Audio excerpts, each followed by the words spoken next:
back in high school, my cooking teacher gave us a challenge, and it seemed impossible at the time.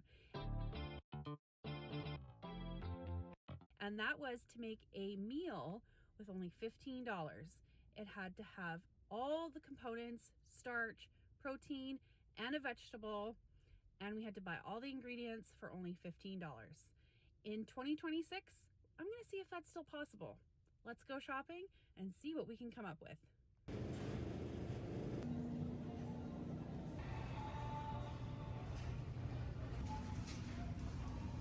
Didn't expect that. I've never done that. I have not done this challenge since high school, which is about 25 years. And I was surprised to see that it was actually harder than I thought. Because the biggest component to that is obviously the ground beef.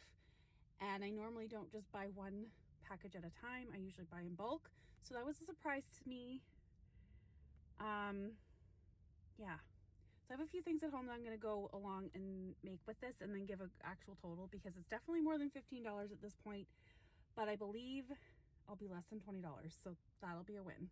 I'd love to know, do you think you could feed your family for $15 just for dinner? And is that very realistic where you live? Tell me in the comments down below, and let's have a conversation about grocery shopping. Maybe we could teach a thing or two to each other. A couple things that I want to note. Am I the only one that has a garbage bowl on the counter when making dinner? I also have added a Ziploc bag to the side, and I throw in my celery, carrot, and onion discards. And I feel like that garbage bowl and the smashing of the garlic is a nod to Rachel Ray. Tell me in the comments if you've watched her videos growing up. And in the early 2000s, I just loved her cooking show. It was phenomenal. Now, here's the thing. I like to sneak things in where I can, and one of those hidden components is actually adding in oatmeal to my meatballs and a splash of milk. This combination makes the most delicious meatballs, and the kids don't even know that there's hidden oatmeal in there. One of the things that I want to work on in 2026 is making more budget meals and seeing how far I can actually stretch my grocery budget. This meal was very eye-opening to me because it's not one of those ones that I've ever accumulated a price for. It's just been whatever I have on hand, and I don't take into account how much I've actually spent.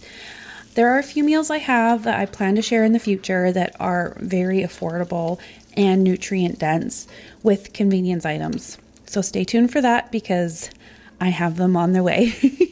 But back to the challenge. This one was a test of all my skills, how to make a delicious sauce with literally just vegetables and some tomato paste. It did come together quite beautifully.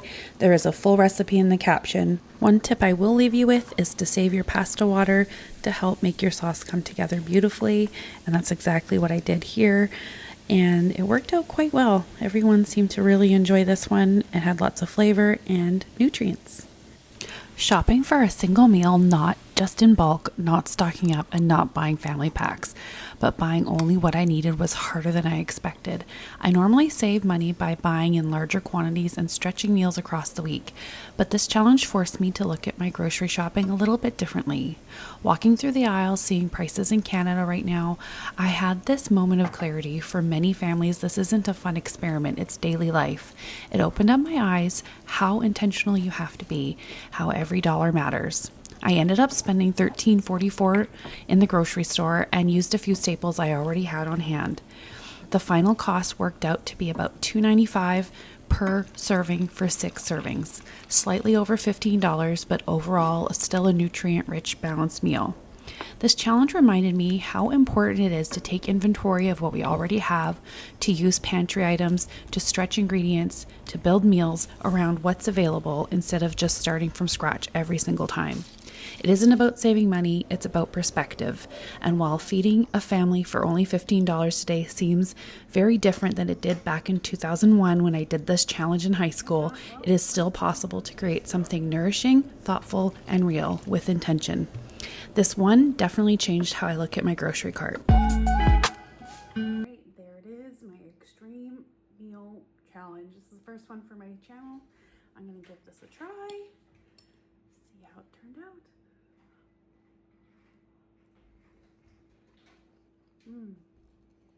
There is the meatball that we made.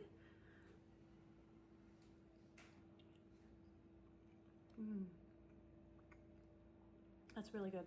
The milk really helps to make that meatball nice and soft and delicious. And adding that minced garlic at the end, or that minced onion at the end, really made a difference. I'll leave the entire recipe in the caption. Be sure to like, follow, subscribe. Stay tuned for the next one.